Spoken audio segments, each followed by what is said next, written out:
With me, अगर आपको चाहिए हुई तो मैं आपको दे दूंगा। एग्जाम पास हो गया तो मैं इसको ब्रॉडकास्ट कर दूंगा, और एग्जाम अगर पास नहीं हुआ तो फिर ये यहीं पर खत्म हो जाएगा। ठीक है, चलो अब अगर शुरू करना है तो करो। I will find there. Sir, I am going to present a case formulation. Go ahead. Okay. Mrs. XYZ, 36 years old, married female, mother of 2 daughters. Presented with 1-year history of worsening depression, also associated with an episode of self-harm that is 4 months back, in which she cut her wrist with knife, and active suicidal ideation. That upon assessment appears to be on high risk because she was having a specified plan for drug overdose with other measures for a completed suicide. Based on this opening statement, I have based my differential diagnosis. The first one is depressive disorder, that is of the severe category. The points that are in favor of major depressive disorder are low mood, that is both subjectively as well as objectively, decreased interest as well as decreased energy, low self-esteem, hopelessness and worthlessness, suicidal ideations with an attempt, disturbed biological functions that include disturbed sleep, appetite, irregular or prolonged menstrual cycles, and weight changes that was increased weight. The points that were against this differential were atypical biological functions, if better explained after a proper medical evaluation, that is weight gain, irregular cycles, and a previous history of subfertility, for which she also sought hormonal treatment. The second differential is adjustment disorder. The points in favor are prolonged course with gradual onset of symptoms of depression with episode of deliberate self-harm that occurred after her second marriage. The points that are against are symptoms that started after 1 year of marriage in contrast to 1 to 3 months period that is required for the diagnosis of adjustment disorder. And also it has more severe symptomatology in the favor of depressive episode. Sir, my third differential is organic mood disorder because the points in favor are physical symptoms of disturbed menstrual cycle, weight gain, history of subfertility, and use of hormonal treatment.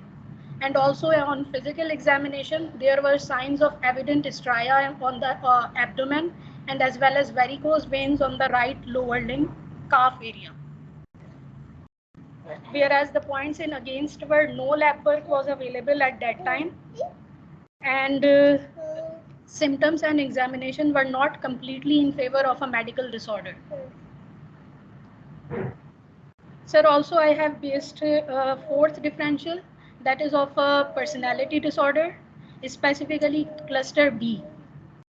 The points in favor are history of self-harm, relationship issues, and emotional issues, whereas the points against are no previous history other than the present duration. Now, sir, etiology. The predisposing factors biologically, she has chronic medical issues, history of subfertility for which she sought the treatment as well as hormonal treatments. The psychological predisposing factors are unhappy childhood, parental death at an earlier adolescent age. There was no attachment with the siblings. Social factors, there was not enough social support since early childhood as well as low socioeconomic status. Precipitating factors, psychologically, she has a history of previous abusive marriage that ended up in divorce, decreased acceptance of children from second husband in the role of a mother, disturbed family communications, and increased conflicts.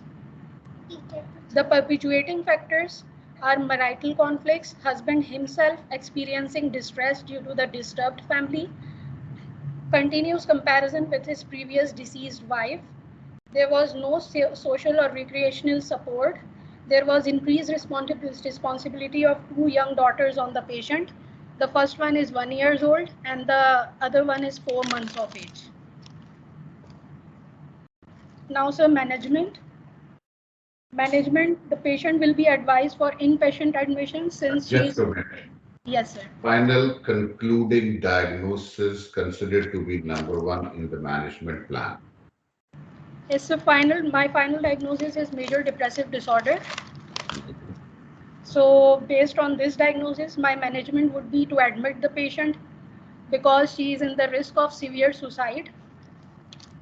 And biological management, at first I will obtain a detailed medical evaluation as well as the labs relevant, that is complete blood picture, LFTs, renal functions, as well as metabolic profile, hormonal profile. For varicose veins, I will go for Doppler ultrasound and coagulation workup. And I will start with the antidepressant SSRI, follow up at the adequate license dose, and ECT if increased suicide risk and rapid response is needed by the patient and family. For psychological management, detailed psychological assessment, I will obtain the tools such as Hamilton or MADRS, back suicidal inventory, risk assessment for suicide, as well as personality assessment. Then therapies, that is supportive psychotherapy, CBT, IPT, psychoeducation, that is most important, as well as marital therapy and family therapy. For social management, precautionary measures against suicide, such as informing the family and staff, decreasing the hazardous material or tools that may be used for self-harm, and close follow-up, as well as physical exercise, family session for improving the communication skills and stress management, and expanding the social network. Sir, the prognosis in this case, the predictors will depend on the remission of the symptoms, status of the social support and physical health, as well as the comorbid personality disorder. And it can be improved by strengthening the family relationships, stress coping strategies, and complete adherence to the treatment. That's That's all. it? Yes, sir. Okay. Now you have completed this history in 7 minutes, Okay, sir. the presentation. So पहली चीज को I will recommend that you have to increase the time to at least 15 to 16 minutes. I personally feel that if you complete it earlier, finish it earlier, and convey everything to the examiners. Of course, I know that the examiners were there, they were listening to you and taking the history. So you started presenting. आपके 7 minute तो यहाँ से बच गए, 15 minute उनके पास ऊपर है आपसे सवाल पूछने के लिए. सो अब आप एक ओपन बैटल के लिए काम शुरू करें. और वैसे 3 केसेस में उनके पास 10 मिनट 15 मिनट होते हैं और 2 एग्जाम होते हैं, 7.5 मिनट की एग्जाम. अब आपने उनको 11-11 मिनट पर एग्जाम दिए, तो उनके 5-5 मिनट 4-4 मिनट दोनों के बढ़ गए. इसका मतलब ये कि वो अब आपको तंग करेंगे या सॉरी तंग करेंगे, आपसे सवाल ज्यादा पूछिए. Yes sir. सो इस चीज को अवॉइड करने के लिए पहली चीज तो ये बताओ कि when you were assessing the patient were you able to complete the history in 45 minutes? No, sir, it was more than 45 minutes. So, उसको भी आप चेक करें. It should be 45. उधर 1 मिनट से ऊपर ना हो. ये उधर 1 मिनट से भी ऊपर होता है, बेल बजेगी. जो चीजें मिस हो जाएंगी उसको डिफेंड करना आसान होगा, क्योंकि आप बहुत सारी चीजें 45 मिनट्स में मिस करते हैं और फिर आप उसको डिफेंड करते हैं इन 15 से 20 मिनट में जो एग्जामिनर के पास है. जब एग्जाम पूछता है जी आपने ये नहीं पूछा, तो आपने कहा जी yes, this was important for me to assess and ask these questions from the patient. However, because of the shortage of the time, I was not able to do that. So आपके पास एक ground बनता है बहुत सारी चीजों को save करने के लिए. ये बात समझ रहे हैं? तो आपको प्रायोरिटाइज करने हैं क्वेश्चंस अपने पेशेंट से जो आपने हिस्ट्री लेनी है, कि वो 45 मिनट्स में पेशेंट आपसे ले लिया जाए, तो आपको पता हो कि आपने history of present illness, personal history, family history, important चीजें हिस्ट्री की पूछ ली हैं, सुसाइड रिस्क असेसमेंट वगैरह पूछ लिया है, और मेंटल स्टेट हो गया, फिजिकल एग्जामिनेशन अगर थोड़ा बहुत मिस भी हुआ तो कोई बात, इंपॉर्टेंट आपने जो रेलेवेंट टू द हिस्ट्री थी वो देख लिया। अगर तो आप उसको 45 मिनट्स पे रिस्ट्रिक्ट करेंगे तो बहुत सारी चीजें मिस होंगी जिनको आपको एग्जामिनर के सामने एक कन्फेस करना है कि yes, because of the shortage of the time you were not able to ask it. ये एक बहुत बड़ा मार्जिन है, ये एक बहुत बड़ा आपके पास टूल है, हथियार है, जिससे आप एग्जामिनर को मैनिपुलेट कर सकते हैं कि जी मैंने ये पूछना था, ये मेरी लिस्ट में मौजूद था, पर ये सवाल मैं नहीं पूछ सका, और इस सवाल की इंपॉर्टेंस है, सिग्निफिकेंस है, डायग्नोसिस स्टैब्लिश करने में इसकी जरूरत है, तो मुझे पूछना चाहिए था। सो आपके लिए ये इंतहाई जरूरी है कि आप हिस्ट्री को 45 मिनट्स में कंप्लीट करें। अगर आप नहीं करेंगे तो कॉम्प्लिकेशन जनरेट होगी। तो इसको कोशिश करें 45 मिनट्स तक। अब आप इस पे आ जाएं। जब आपने प्रेजेंट करना शुरू किया, अगर आपको ये अंदाजा हो रहा था कि ये आपकी जो प्रेजेंटेशन है, फॉर्मुलेशन आप प्रेजेंट कर रहे हैं, ये 8-10 मिनट में खत्म हो जाएगी, तो फिर आपको या तो आहिस्ता बोलना है, या आप केयरफुल बोलना है, या आप उसको थोड़ा सा स्ट्रेच करना। सर स्ट्रेच मतलब सर मुझे यही इशू हो रहा था। एट फर्स्ट मैंने सोचा कि केस समरी प्रेजेंट करूं, बट केस फॉर्मुलेशन मुझे था कि मैं प्रेजेंट करती आई हूँ पहले भी, बट सर केस फॉर्मुलेशन और किसी तरह स्ट्रेच हो नहीं पा रही थी मुझसे। नहीं, इसमें देखें, मैं बताता हूँ आप कहाँ स्ट्रेच कर सकते हैं। डेमोग्राफिक्स जब आप बताना शुरू हुए थे, तो डेमोग्राफिक्स में आपने शॉर्टेज कर दिया, आपने कहा, आप उसको इस तरह बोल सकती हैं कि या I am going to present today the case formulation of a patient who is a 26-year-old female, married, having 2 daughters, aged this and this, living with the husband in a lower socioeconomic background. She presented to us with a suicidal attempt and or slash deliberate self-harm, which I was able to assess as a complete suicidal attempt. So that was the reason why she was admitted to the hospital and we were trying to observe and assess the patient. और उसके बाद फिर आप सारी चीजें, सो थोड़ा सा अल्फाज को स्ट्रेच करना, नॉट कि उनको लगे कि आप अल्फाज को स्ट्रेच कर रही, बट आप स्ट्रेच कर रहे हैं अल्फाज को टू मेक श्योर कि आपका टाइम कंफर्टेबली 15 मिनट पूरे हो जाए। That is important. सो वो वो आप देख लें। उसके बाद जब आप डिफरेंशियल शुरू करते हैं, राइट, तो उन डिफरेंशियल की बहुत बात है। आप उन 4 डिफरेंशियल रखे। मेजर डिप्रेसिव डिसऑर्डर पहला था, पर्सनालिटी डिसऑर्डर आपने लास्ट में रखा, और आपने कहा कि क्लस्टर बी की ट्रेट्स हैं, ट्रेड्स पे बात करो, ठीक है, और उन ट्रेड्स के ऊपर ज्यादा फोकस करो। आपने जो आखिर में जियोलॉजी में चीजें बताई कि death of the parents in the early age, फिर आपने जिक्र किया कि not having any good relations with peers और सिबलिंग्स, फिर आपने बात की कि सोशल इकोनॉमिक बैकग्राउंड में कॉम्प्लिकेशन थी, सारी चीजें आप यहाँ मेंशन करें। जो 3-4 चीजें कंट्रोवर्शियल हैं वो भी बता दूं आपकी प्रेजेंटेशन में कि आपने जो कंट्रोवर्शियल चीजें बयान की हैं, इसमें आपने एक सब्सटेंस अब्यूज आपने नहीं पूछा और ना कहीं जिक्र किया है। Yes sir, I forgot that. अब don't you think it was important? Yes sir, it was.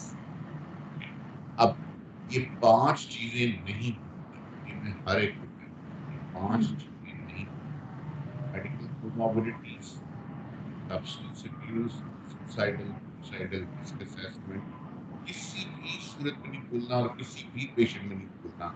और स्किज़ोफ्रेनिया का पेशेंट है तो कैटाटोनिक सिम्पटम्स को एलिसिट, ठीक है, ये नहीं, वैसे भी गुंजाइश। अगर आपने सब्सटेंस अब्यूज नहीं पूछा सर। तो आप जी भेजेंगे। जी सर, आप रिपीट करेंगे ये 5 पॉइंट्स दोबारा? इसी तरह शोर आ रहा है। अच्छा, ओके। सो 5 पॉइंट्स ये कि आपने हर सूरत में पेशेंट से मेडिकल कोमोर्बिडिटीज पूछनी है, जो कि ऑब्वियसली मारूफ नाम है ना आपका? जी जी सर, डॉक्टर मारूफ। ओके ओके, मारूफ, मेडिकल कोमोर्बिडिटीज आपने पूछी, लेकिन उसमें आपने बैकग्राउंड इंफॉर्मेशन कंप्लीट नहीं दी, उसकी तरफ मैं अभी आता हूँ। तो आपने सब्सटेंस अब्यूज भूल गए, सुसाइड रिस्क असेसमेंट आपने की, तो आपने जब सुसाइड रिस्क असेसमेंट भी बोला, थोड़ा बोला सुसाइड रिस्क असेसमेंट में पूरी डिटेल बताएं, प्लानिंग थी कि नहीं थी, नोट छोड़ा कि नहीं छोड़ा, कितने ऐसे ये थॉट्स आ रही थी, कॉन्सिक्वेंटली उन थॉट्स के ज़रिए में उसने क्या किया, किस तरह अटेम्प्ट की, अभी इस दफ़ा जो अटेम्प्ट की वो कितनी इंटेंस थी, कितनी सीवियर थी, उसकी क्या कॉम्प्लिकेशंस हुई, अगर उसने रिस्ट काटी अपनी, वो हॉस्पिटल गई कि नहीं गई, स्टिचिंग हुई कि नहीं हुई, कट्स डीप थे कि सुपरफिशियल थे। जैसे आपने स्ट्राया की बात की, अब एक औरत है, उसकी 2 बच्चे डिलीवर हुए, तो स्ट्राया तो कॉमन होगा ना। लेकिन आपने फिर कहा जी उसको क्योंकि काफ में भी था, चलो कॉम्पनसेट हो गया। मैंने कहा अच्छा ओके, सिर्फ स्ट्राया ग्रेविडारम की बात नहीं हो रही, बल्कि स्ट्राया समथिंग एल्स की बात हो रही है, ताकि वो काफ में सबसे ज़्यादा कोरिलेट कर। वो डिटेल यहाँ पे भी चाहिए। 15 मिनट आपके पूरे हो जाएंगे आराम से। अगर आप सिर्फ सुसाइड को भी एक्सप्लेन करना शुरू कर दें, 1-2 मिनट वहाँ पे भी डाल दीजिए। और सुसाइड रिस्क असेसमेंट के लिए जो आप टूल यूज करते हैं वो कुछ, तो 5 चीजें फिर मैं बता दूं कि हर पेशेंट में medical comorbidities, substance abuse, suicide risk assessment, homicide risk assessment end of course catatonic symptoms या ऑर्गेनिक सिम्टम्स अगर ऑर्गेनिज्म उसको एलिसिट करना जरूरी है हर पेशेंट। मैंने एक पेशेंट है, उसमें भी सुसाइड रिस्क असेसमेंट, ठीक है। अब मेरे पास अब आपके 15-20 उससे रिलेटेड सवाल पूछूं, सवालों के जवाब देंगे? यस सर, बिल्कुल। ओके, क्लस्टर बी में कौन कौन सी traits, what traits have you assessed of cluster B? Sir, in this patient, she had a history of previous relationships that were intense, and also there were some evidence of cognitive distortion such as denigration and splitting. And also, sir, there was history of emotional outburst and also deliberate self-harm. And So there was evidence of deliberate self harm. yes, sir. क्या था? Sir वो जो risk cutting वाली मुझे मिली है उसकी वो वाला था एक attempt. Was she a smoker? No sir, she was not. अच्छा था। नहीं सर, स्मोकिंग का पूछा नहीं। क्योंकि वो एक मैरिड औरत थी, तो ना स्मोकिंग का पूछा ना सब्सटेंस अब्यूज का पूछा, लेकिन जो हिस्ट्री का बैकग्राउंड आप मुझे बता रहे हो, मैं ये दोनों चीजें मिस नहीं कर सकता, बहुत इंपॉर्टेंट है। अच्छा, ओके सर। खास तौर पे जो आपने रिलेशनशिप की बात की, एक दफा पहले शादी हुई उसकी, ये दूसरी शादी है उसकी, जी जी। 26 साल की उम्र में उसकी दूसरी शादी है, नहीं और सर, फिर 36। मल्टीपल, हाँ 36 ईयर्स ओल्ड उसकी एज है। 36 साल है, 36 की एज में उसकी 2 शादियां हुई हैं और मल्टीपल रिलेशंस भी रहे, और डेलिबरेट सेल्फ हार्म भी था। और डेलिबरेट सेल्फ हार्म क्या था वो भी जरूरी है, क्या था? सर वो जो नाइफ से उसने अपनी रिस्ट काटी थी। वो तो एक हुआ, और क्या था? सर इसके अलावा she was telling the plans के इससे पहले भी कोशिश की थी, but they were all failed attempts. More likely attention seeking behaviour. अब अटेंशन सीकिंग भी आ गया, राइट? अटेंशन किसकी? Sir for the spouse. Anybody else too? Extra marital? Sir extra marital का तो नहीं उसने, लेकिन ये था कि इस हस्बैंड से भी एंड प्रीवियस हस्बैंड से भी उसकी इसी तरह के हिस्ट्री रही है। तो रही है, लेकिन आपके ख्याल में आपने एक्स्ट्रा मैरिटल पूछे? नहीं सर, ये भी रह नहीं गया, तो पूछे। मिस हो गया। सब्सटेंस अब्यूज भूल गए, एक्स्ट्रा मैरिटल भूल गए, डेलिब्रेट सेल्फ हार्म की डिटेल भूल गए। इंपॉर्टेंट है ये, बहुत इंपॉर्टेंट, ठीक है। सर। और अगर मुझसे पूछो तो ये 3 चीजें अगर पूछ लेता और अगर इसमें मुझे एविडेंस मिलता तो मैं डायग्नोसिस रिवर्ट कर देता, एमडीडी नीचे चला जाता और पर्सनालिटी डिसऑर्डर ऊपर आ जाता। और अगर पर्सनालिटी डिसऑर्डर ऊपर आ जाता तो वाइवा मुश्किल हो जाता। फिर पर्सनालिटी डिसऑर्डर क्लस्टर बी में कौन सी? Sir borderline personality disorder. फिर बॉर्डरलाइन की पर्सनालिटी डिसऑर्डर तो आपको पता है आपके 2-3 जो एग्जामिनर